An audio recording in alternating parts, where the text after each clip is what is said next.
Well, good morning guys and welcome to the show. Next up, we're gonna take a look at a awesome build that has audio control, it has audio frog, it has lighting. It's pretty awesome. Let's get over to it. Yeah, all that, come on. Well, good morning, Chris. Hey, how's it going? Doing good today, I'm guessing?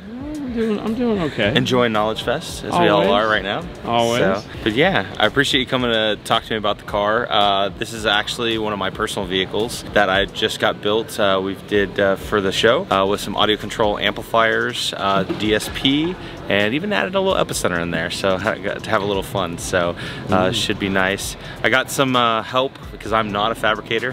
I got some help from my friends in Austin Audio Masters to help out with it, but they're definitely the ones that made it look pretty. So I just did what I can to make sure it was all wired right and got everything going well. As you can see here with the trunk is kind of where we start out. It's got a nice little lighting setup with a plexiglass box and lit up with the Stinger RGB kit. Underneath here, a Stinger battery hidden away. Had to move that actually to make the amp rack work because the amps are almost on top of the battery because there's no room in this trunk.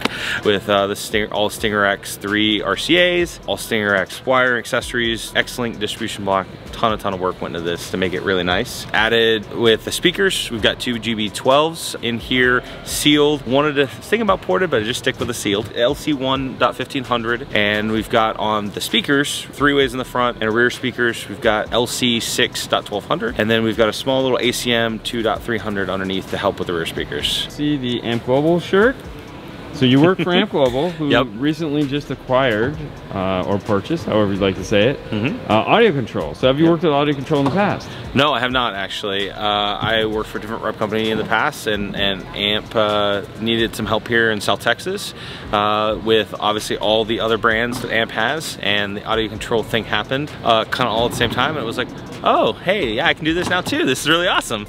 So I've used AudioControl in the past in my car. I've been in car audio for almost 20 years now at this point, and I've used this product in the past. It's always been great. It's definitely something that I'm having to learn, and so far it's been really well. I mean, it's something that's kind of iconic in this industry. Everybody knows, so it's been easy to pick it up and see that it's just fantastic. All right, well, let's hop inside and see what's going on in there. Sure. All right, well, I see a nice big tweeter over there. What do we have in here? You said a 3-way set? Yeah, so this car obviously didn't originally come with a 3-way. It has the little twiddler thing on the dash and a 6x9. Actually made these myself, made the A-pillars to put a GB10 in them. I've got a GB25 in the factory location, and then I of course added the GB60 to go in the doors. Built a bracket, made them nice, and made sure they stayed very far away from the door panel. They move. They move. They move a lot. Yeah. So it worked out really well. And this, in the rear deck lid, just to have some rear fill, we did add some GS62s, and that's what the small amp is running.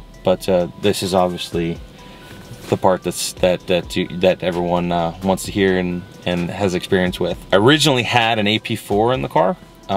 Before, when it was a stock screen, that was actually before Aamp, but I been using the product for a while. It's good stuff, so we decided to go ahead and upgrade the radio and make it a little different. So let me ask you this, what year is this car? 2020. You guys just came out with the new Hi-10 kit. So you got one of the first ones.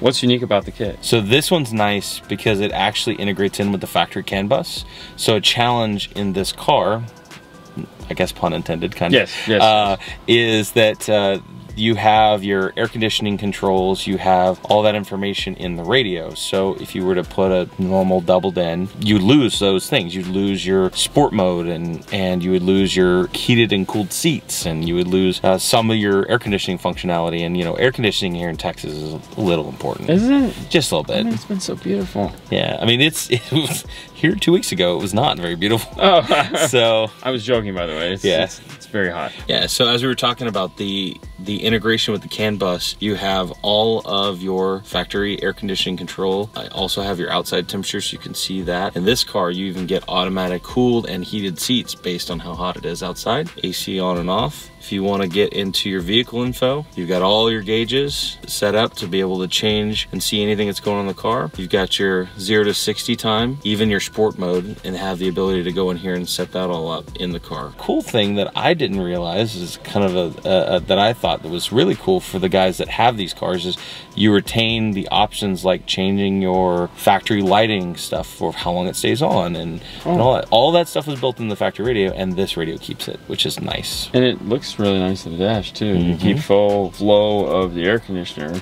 Yep. You know, when you have the high 10 in the Phantom truck, and then you go to the little tiny 8.4 inch in this one, it was kind of like, wow, I want to go back to a bigger screen again. So I'm so glad I got to add it back into my personal car. I think it's time to take a listen. Yeah, let's do it. So get it playing right now.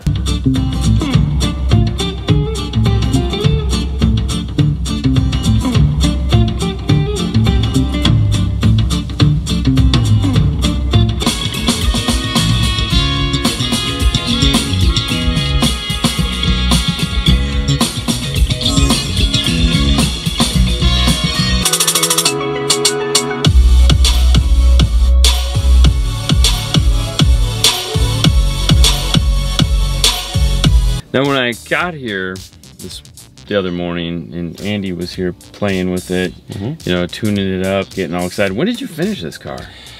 We finished it, let's see, I drove it up technically Wednesday morning. Well, I didn't.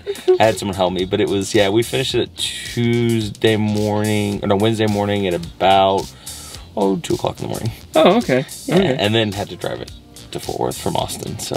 Yeah, so yeah. I was over here and I was like, hit the save button, hit the save button, hit the save button. You know, and he's just doing his thing. To me, watching somebody tune a car is always amusing because I like to see what there, you know, what there is, and Andy's always fun to watch. So because he has, you know, he's got his way of doing it down pat, and he's just banging it, and then like it was just funny because it's like now I'm sitting here listening to it and how long he took with it, which really wasn't that long. No. And it sounds amazing, so it was pretty cool. Well, hey guys, there you go. We hope you enjoyed this as always. Thank you so much for giving us your time. And I appreciate you. Thank you for showing off the car. I'm glad you liked it. Oh no, it was awesome. It sounds great, and yeah, it just sounds great. It's so loud. Oh my God, it's really loud. You know, you guys get real particular about how loud I can play these because we don't want to clip the microphone. But when I tell you this thing gets stupid loud, it gets stupid loud. Oh my gosh. But all right, I'm gonna end it there. Thank you guys so much. You guys have a great night as always. We'll see you there next time. Bye. Say bye. Bye.